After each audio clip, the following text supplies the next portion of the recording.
Saagala nnyo kwogera ku bantu batakozesa nnyo mitwe kuyiiya. Ojjeri obuyimba bw'abaana b'amasomero oleetedde nze yeekolera mpulire oba ggwe fine mu budde obwo byali biyinza okukola era byakola but after 10 years obyowulirawa okitegeera so zino hiti zenjogerako lwe luyimba lwoteekamu lwanoga ekikazi kyayimba nti oluyimba obbanga yina lwendi mu kwogerako olwaliiro lwagoba wano muziki w'abakongo fact ne bwotunuulira music wa Sebata nti bwe tuba tuzzeeyo n'abawanuka enkumbi eyamba ne bwoziwuliriza twalina music wa South Africa n'abakongo nga tufuukidde ekizibu era I remember mu luyimbo mu mwaka ogwo olwa Bangayina we yafulumira twalina oluyimba lwa Dr. Victor kalimba tulu kalimbawo nga lwamaanyi wano naye Bangayina yakkakanya teri atazi na bobanga hizo nebo lukuba kati lubanga olwaka fuluma songa lwaki nze ziri nyimba zoyogeddeko kirikiri mabero ziyinza zogerako zikikuba okitte ziyinza zogerako zikoodiina zammwe njogera ku nyimba ng'omuyimbi nkakasa yayiiya so tuliko Prince Joe Paulo Kafeero kakati Sebata Prince ne Sebata afulumiza album egamba nti oyimbo album eyo yagikolera wakasiwukira I think Steve Gini yagikola noza ne bajja itabula ne bajja ne bateekamu bye baali basobola because within yabanga teamwork sibe byalo noncho yogenda noko buli omu yabanga nakuwanzijukira ng'akuba omulere mulala akuba gita bass solo gita mulala kugamba nga sibya bino togenda wa producer omwakimale ye gundi Steve nga kunganya malobozi agebivuga nago muyimbi yes kakati Kafeero nituloza weddeyo naye mukama bwakubanga yakuweesa ebiri aba yakuwa naye Kafeero Paulo mukama yali teyamuweesa ebiri senga mukama aba n'emikono 10 gye yali yamuweesa n'akola oluyimba oba tugiyite teepu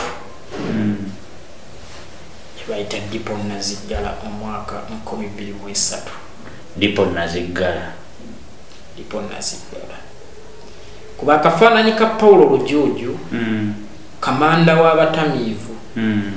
general w'abanywi ng'agamba nti nvudde kintu nkitadde ago gaali mawulire nga gundi bwe yatugamba nti emundu agizizza ku ggombolola ate n'agibbayo naye ate kati kyakazibwe kapo kyemundu ngizizza ku ggombolola ate kyali badde mawulire nnyo singa buli mulasi yakuba oluyimba olwo awo ensobola okirireetingira ku kyaka kuba amanyikiddwa nti yes kakati kampani ya Nairobi Rise ensongozi y'omwenge bwe yamanyako nti Kafeero akubye oluyimba lwa Dipo n'ebigattagatta n'egamba nedda waliwo n'ekiwanuuzibwa nti nno waliwo mukwano gwe eyamusendasenda ayingira obusiraamu era waliwo akasente akangi ennyo ke yali agenda okuweebwa wabula nga kyalina okukola kulangirira kimu anti ekyo nze ndabanga palapasa olw'ensonga ng'era teri musiraamu kyemmanyi ayinza kugula muntu asiramuke ng'amusasulira n'okusiramuka kitajeera mukwano ng'era bwe watali mulokola ayinza kunsasula ndokoke okujjako okumbulira ebirungi ebiri mu bulokole n'enkola ki n'embitegeera n'endokoka so Nairobi Rise yayita Kafeero egamba mbutofu gwejje n'obundoova ku mwenge kampani zaffe tugenda zisuula oveeyo okuba akayimba akalaga Dipo Nazigala ng'ate bulimu n'ebigambo nti omwenge gusuula ekigo gukufusa ku kkubo gukuyisa wosuula teri kyengufunyeemu gumukuyisa kalata embwa gugikuyisa nwa kati Nairobi Rise nemugaanidda kuwe sente mmeka oleme kufulumya oluyimba luno teepu ereme kufuluma ne bakkaanya I think bamuwa miliyoni zaali 6 ku time eyo yes zaali 6 oba 7 ne bamuwa miliyoni 6 aleme kufulumya luki luyimba but kasiwukira mugenzi Eriabo Bugembe yebake mirembe bwe yakimanyako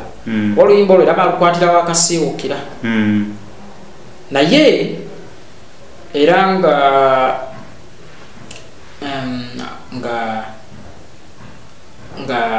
manyi wakwatira nge wakasiwukira nga byanjawulo n'okugulako teepu nga mulina kumala kukola ki kukkaanya so namugamba nti mpulidde oluyimba togira ddufulumye kankwesinde olufulumye n'amuwa 3 olwo ziri enkaaga azizzayo bana zaziridde. Paulo atunda album almost million 9 2 oba million 10. I think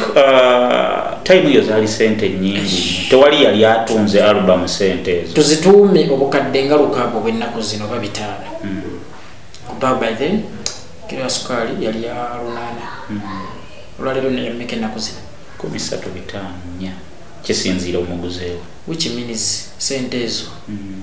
ze kubisizzamu emirundi nga 6 mirundi 6 kuba okuva ku 8 times 6 zibanga 13 bukadde nga lukaago bw'ennaku zino kakati nenkulabira olutalo wakati wa Kafeero Paul ne kampani gye yagaa nti sigenda fulu naye muzoganya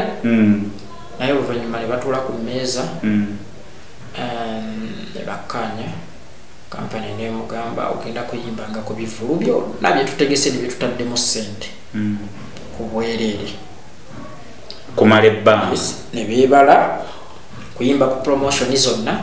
za Nairobi Royals paka lwe beemalayo. Wewe yafulumiza oluyimba tosuza emyoyo yaluli ku teepo eyo actually teepo eriko galenzi mmwe eriko lulimi lwange eriko tusuza emyoyo eriko Bladina kuba tosuza emyoyo ng'agamba nga yeekokkola abantu ne bamusayiningisa ebintu byataafunamu ebintu byataategeera mu lukujjukujju nti naggamba ndipo anyway ngenda kireeta mu maaso awo ne kati nga tuvudde ku teepo eyo ku nsonga ya Nairobi Royals tutunulire ku teepo eyo oluyimba lwa Bladina olwaliko ndowooza kyekimu kukifuusa ensonga olwaleero right now. Yes nti Paul mukyala we Mariam Nasuna era yali muyimbi munne yatuuka time n'amuteeka mu maka ge ag'emasaba kunjeru kati nga bw'omanya emirimu gy'abadongo lusitoli waka dakiro daku weekendi ate ndowooza n'olusodde okooye kitegeera kakati Paul n'atandika okuwulira eŋŋambo nti waliwo omuvubuka avuga booda ayagala mukazi w'obutali kati olw'okuba Paul yali musajja musirise ng'ate bw'aba ayagala omuntu bambi amwagalira ddala yasalawo okubimma amatu kitegeera kakati eŋŋambo ne zeeyongera okugenda mu maaso era bano yamugamba n'oyo omwana oyo omuto omwana we bamuyita Pelagia akoma mumuyita Bladina naye si wamusiguze Kafeero n'anyiiga nnyo naga mukyala we naye abantu lwaki boogera muze bwe bandaba obusirise balowooza bitegeera soka naye omwana bwe yajja akula Kafeero yatandika osika ekifaananyi nga kyawa booda abadde amukolera emirimu gye omusiguze n'akafuulira ddala akamanyiro nga buli Paulo waataba oli amaka ga Paulo agafuula maki gage makage era Paulo bwe yagezaako okwogera naye ono n'amuddamu nti nze mba nzize kulaba mwana wange yes Paulo n'agamba mukyala we nti omanyi kati omwana omutwale ku kika kye kati olw'okuba Paulo yali musajja musirise nnyo nga ne bw'omumma emmere ekiro asirika ne bw'omusinisa ebinnya asirika naye ate yali muntu ayimbera ennyimba za Kafeero ndooza 99% yayimbanga kimuva ku mutima. That's why mulaba fiira eyo nnene ezirimu tuyinza okugamba nti y'omu ku bayimbi abatono ennyo abayimbye ku bulamu bwabwe ate nga bye bayimbye ku bulamu bwabwe bikwata ne ku bantu abalala ebintu ebisinga yabijjanga ku mutima gwe kyovulaba byanyumanga by the way Paulo alina obusobozi obuyimba tosuza emyoyo ng'olina omuntu oyakuliddemu olukwe n'okaaba kitegeera obusobozi obwo yabulina alina kapaati osobola okuwuliriza ekubaako ekusiima kwa Mukama ekisa ekingi benkikoledde paati eyo yankaabyako owulira n'owulira ng'oyagala weyateeramu n'agamba nti tuli bazibu bannange nabatusuza empewo nga tuzungana n'ensi kakati bw'owulira ekintu ekyo nga mukyala we yakudisappointinze bafuna akadde eryo mimwabwe pono okunyuma beeyagaleko. Waliwo ne paati wano yagambiranga nti bwe twavanga okutyaba enku nga maama akkirira mu lusuku adda n'ettooke bwe yayita omunyaala n'agamba nti ettooke eryo lye libuddabudde ensingo ng'okaaba. So Paulo, I think it's one ng'oggyeko byonna nze ng'omuntu lwe luyimba lwa Kafeero olusinga okunyumira.